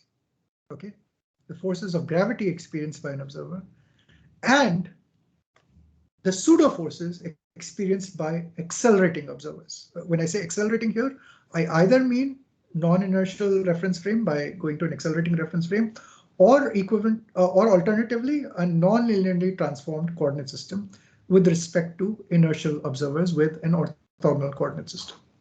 Okay, both of these things are equivalent. You cannot tell the distinction between a gravitational field and an accelerated or non-orthogonal coordinate system. In both cases, the forces that you feel are just proportional to the inertial mass. Okay, this is the deep insight. Okay, the equivalence of gravitational fields and accelerated reference frames. Okay, locally, again, locally is important, and I'll tell you why it's important in a moment. Okay, so the fact that the gravitational mass or the gravitational charge is equal to the inertial mass implies that locally gravity is indistinguishable, okay, from being in either an accelerated reference frame or or having non-linear a non-linear coordinate transformation away from that of an inertial observer. Okay, there is no distinction between the two. Okay? Think about it. I mean, this is a brilliant insight. Okay, people had stared at these equations. I mean, okay, you knew that the laws of gravity, the mass, the gravitational mass is the same thing that shows up as the inertial mass. But why? Or why is it important? Okay, for Einstein, it's not just that this is important. This is actually a deep principle of nature. Okay, just like he realized that the deep principle of nature is that the speed of light is the same for all observers. This is his deep insight, that this is a principle of nature, that you cannot tell the difference between locally, you cannot tell the difference between experiencing a force of gravity, or maybe your coordinate system itself is one of an accelerated observer, okay, a non-inertial observer, or you have a non-linearly transformed coordinate system compared to a standard inertial observer. Okay, so this is remarkable. Okay, it says basically the gravitational effect that you're experiencing is due to your coordinate system or being in a in an accelerating frame of reference. Okay, so so let me just end with some simple thought experiments which illustrate this principle, and we'll expand on this in more detail. Okay, so here are some thought experiments. Okay, so now imagine, okay, that you're in an elevator. Okay, so this box is that elevator, and you're in deep space. Okay, you're away from the influence of any gravitational field. Okay, and you have some objects with you. Let's say these are apples. Okay, so you're in this elevator, you're with these two apples. There's no gravitational field. Okay, so what should happen? Well, there are no forces on anything. Okay, so everything floats, everything maintains its relative position with respect to you. These apples do not fall. They stay right where they are until you push on them. Okay. Of course, there will be some gravity due to the box and due to you, but let's ignore all of that for the moment. Okay, let's imagine that you don't exert a gravitational field. Okay, then basically you are an inertial observer in this floating elevator in space. Okay. Now let's take another possibility. Okay, so let's imagine that now this elevator is in the influence of the Earth's gravitational field. Okay, so this elevator is, let's say, hanging from a tree or a very tall tower. Okay, and now what would happen? Well, there's a gravitational field. Okay, there's the gravitational field of the Earth downwards, and you feel the gravitational field. In fact, one of the ways you know that you feel the gravitational field and why you don't feel it, let's say if you're in or why it feels different if you're in a roller coaster or in space, is your internal organs are also feeling the effects of gravity. Your stomach is falling down, okay, inside your body. Okay, your internal organs are falling down. That's how you're feeling the influence of gravity. Okay, and things around you fall down. Okay, like if you have an apple, okay, these apples will fall down. Okay, so if you're suspended in a uniform gravitational field, what you'll see is the objects around you fall down. Okay, so this is a second situation. Okay, and these on the face of these things seem very different. Okay, that is, you're an inertial observer in deep space, no gravitational fields, and you're suspended in a uniform gravitational field. Okay, these things seem very different, and in Newton's laws, the way we talk about this is very different. We say that here there are forces acting, here there are no forces acting. Okay, in case one there are no forces acting. But now let's consider something similar. Okay, let's consider the same inertial observer in deep space. Okay, but now let's accelerate the elevator upwards. Okay, that is, we're switching to an accelerated frame of reference by accelerating the elevator upwards with an acceleration g. Okay, so the entire elevator is accelerating upwards. Now, what would you see? Well, compared to an inertial observer, the inertial observer could tell that these apples, because the elevator is accelerating up, the apples appear to be falling down. Same thing for you. You appear to be falling down. I mean, of course, once you touch the floor, you don't fall through the floor. But again, your internal organs appear to fall down relative to the elevator. So if you're accelerated upwards with the uniform acceleration g, everything within your reference frame, that is within your elevator, will appear to have a gravitational force or an acceleration g downwards. And this will exactly mimic the effect of a gravitational field. Okay, so in your reference frame, this feels like a gravitational field, even though there is no gravitation here. Okay, you're just being accelerated, being pulled through space in your elevator. Okay. And finally, a fourth example is, let's imagine that you have an elevator which is in free fall in a uniform gravitational field. Okay, so because of the uniform gravitational field, you have everything falls with the gravitational acceleration g. But now, because you're in free fall, okay, you're in an accelerated frame of reference. Which way is your acceleration? Your acceleration is this way, which means that everything within the elevator will experience pseudo forces in the other way. Okay, and these pseudo forces will exactly cancel out the effect of the gravitational field. Or in other words, if you're in free fall, relative to you, okay, this apple, and you will all maintain your relative positions with respect to each other. And it'll be just like this case, right, where you're kind of freely floating in space. Your internal organs are not falling towards the floor. Okay, you really feel weightless. Okay, so if you're in free fall in a uniform gravitational field, that's sort of equivalent to being an inertial observer in space away from the influence of gravitational fields. Okay, so putting this together, scenario 1 and 4, okay, that is no gravitational fields, inertial observer, deep space, is exactly the same as if you're in a gravitational field of the Earth, a uniform gravitational field, and you're freely falling. Okay, that is, you're an accelerated frame of reference. You basically cannot tell the difference between being an inertial observer and freely falling in this gravitational field. There's no experiment that you can do which can tell the difference. Similarly, case 2 and case 3 are the same. Okay, whether you feel the influence of a gravitational field or whether it's really due to the fact that I'm in an accelerated frame of reference or a nonlinear frame of coordinate system, you cannot tell the difference. You cannot tell the difference between the effect of gravity and the effect of just being in an accelerated frame of reference. These two are indistinguishable as far as you're concerned. Okay, So scenario 1 and 4 are indistinguishable. Scenario 2 and 3 are indistinguishable. Okay. And so the important principle here is that free fall, okay, that is scenario 4, we're just falling in a uniform gravitational field, completely indistinguishable from an inertial observer, okay, as far as Newton's laws are concerned. Okay, that's really remarkable. Okay, so this is I'll discuss this more in the next class, but this is really basically the short summary of the equivalence principle. Okay, that is free fall in a uniform gravitational field is indistinguishable from an inertial observer as far as Newton's laws are concerned. Okay. So this is the deep principle, okay, which Einstein used to basically treat the laws of gravity. And just as the simple principles that he used for special relativity, that is constancy of the speed of light, okay, it led to these more profound mathematical consequences, right? It led to Lorentz transformations, the Lorentz group, and so on, and how you describe physical laws, right, really requires an understanding of the Lorentz group. But you start with simple physical principles. Okay, these physical principles lead you to these deeper mathematical consequences. Similarly, we'll start with the equivalence principle and combine it with those other principles that we had, okay, of trying to write down physical laws.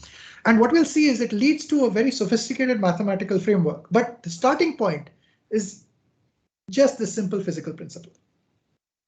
Okay, so basically, when we try to combine the laws of gravity with special relativity, the combination is not as simple as what we had tried to do earlier, okay, those naive attempts. We have to take into account this new principle that gravity really is, there's really no distinction between gravity or a uniform gravitational field and an accelerating frame of reference.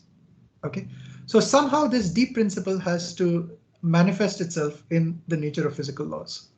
Okay, so we will see how to develop this principle into mathematical equations. Okay, yeah, so Vikram Singh, go ahead. So are you able to hear me? Yeah, I can hear you now. Sir, in that expression that you gave at the beginning, that mass into acceleration is equal to dy by dx force plus some other term. Mm-hmm.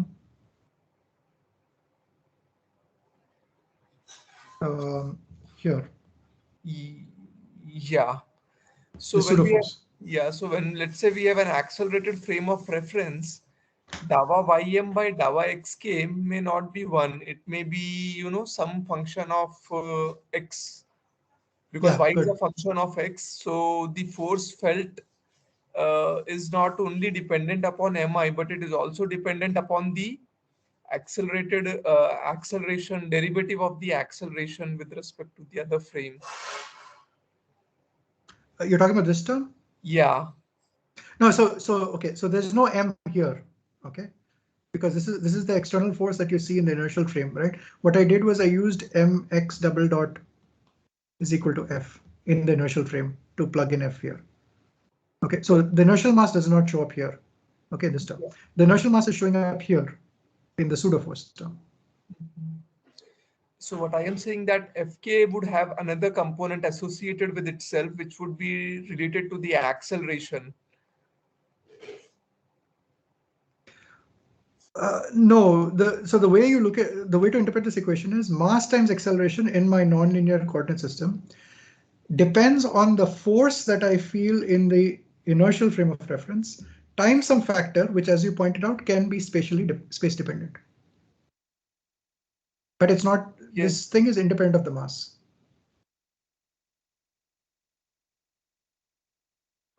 Okay, sir. It's this thing that's dependent on the mass. That's the key point.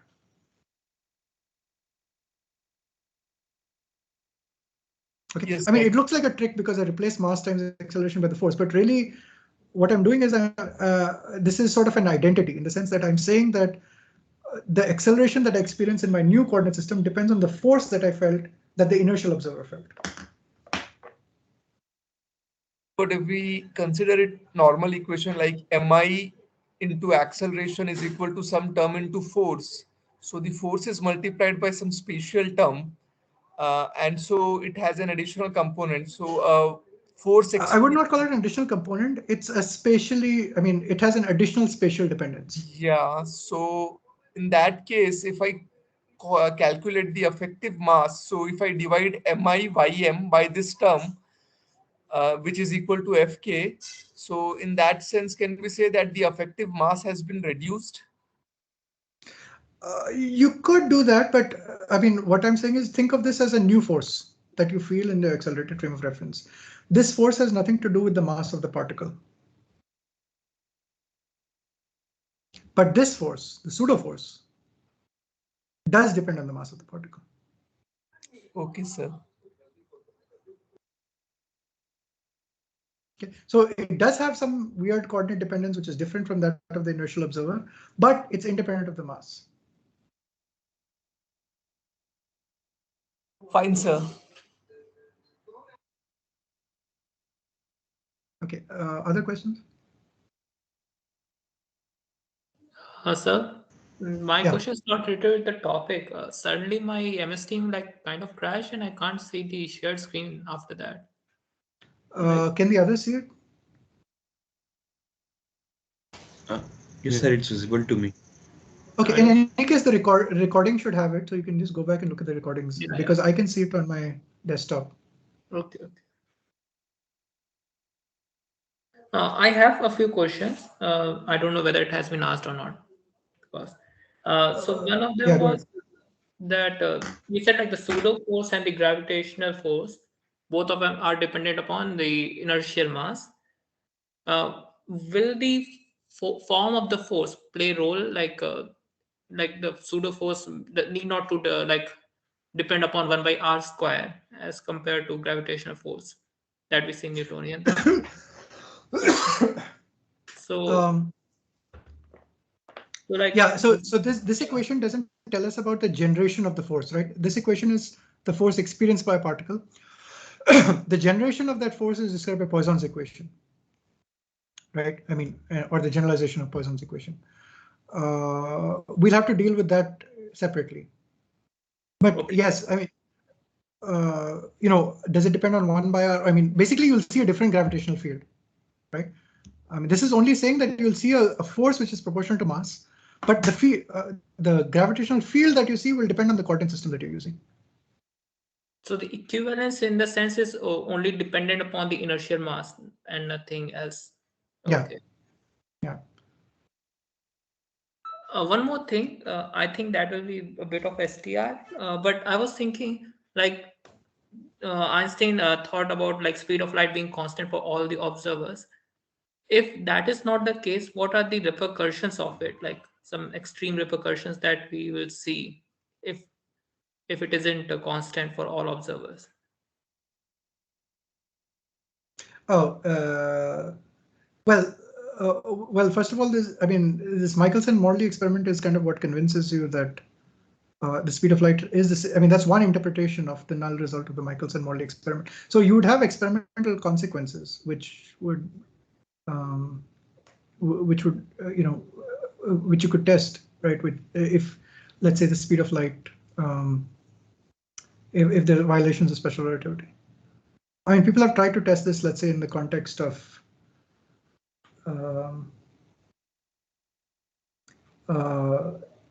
testing if faster than light neutrinos and yeah, okay. But I mean, again, there's no positive detection of any violation of the speed of light as a limit, or the fact that light travels always at the same speed c in vacuum.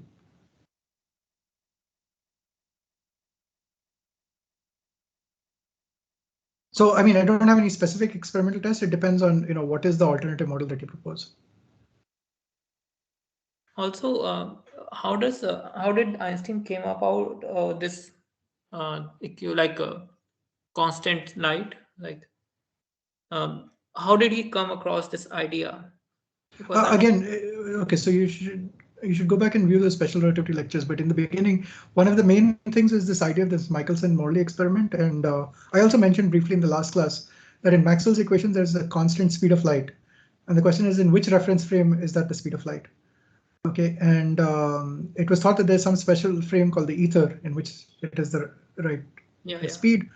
But so they tried to do an experiment to detect basically the motion of light with respect to that ether, and they could not find it, right? And so basically, one possible solution to that null result of this Michelson-Morley experiment, where you could not find any special frame of reference, is that maybe there is no special frame of reference in which light travels at the speed c. Maybe in all inertial frames of reference it travels at the speed c. So that was Einstein's starting point.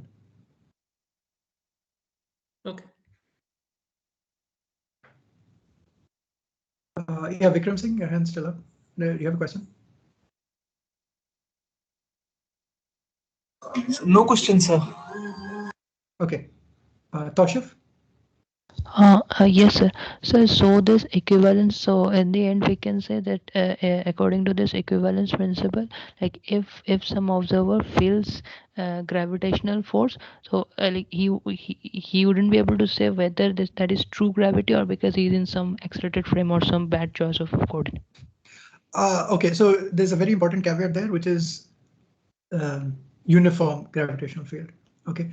I'll show you what happens in a non-uniform gravitational field next time. But so what we'll think of as a genuine gravitational field will be non-uniform gravitational fields.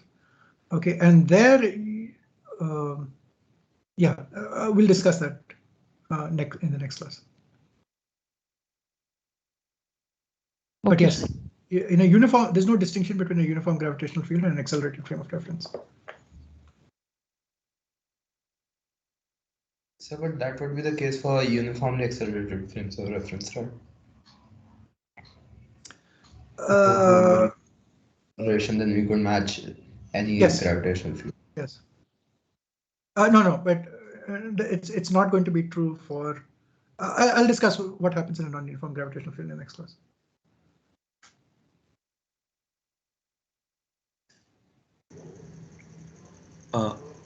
Yes, sir. I didn't get the motivation behind introducing this potential term while we were having the discussion of locality as a property. So, with this density, you express the term k t prime, and you are integrating the density from time period minus infinity to a given time t. No, the kernel. Here. Yeah. So I didn't get why are we trying to do this? I mean. No, what I'm saying is when I said there is a principle of locality, what do I mean by non-local? So this was a counterexample to a local theory. Okay, because this depends, here phi depends on x at time t. On the right hand side, rho depends on x at some other time t prime, which is not the same as this time. That's what I mean by non-local. Oh, okay. Okay, yes, sir.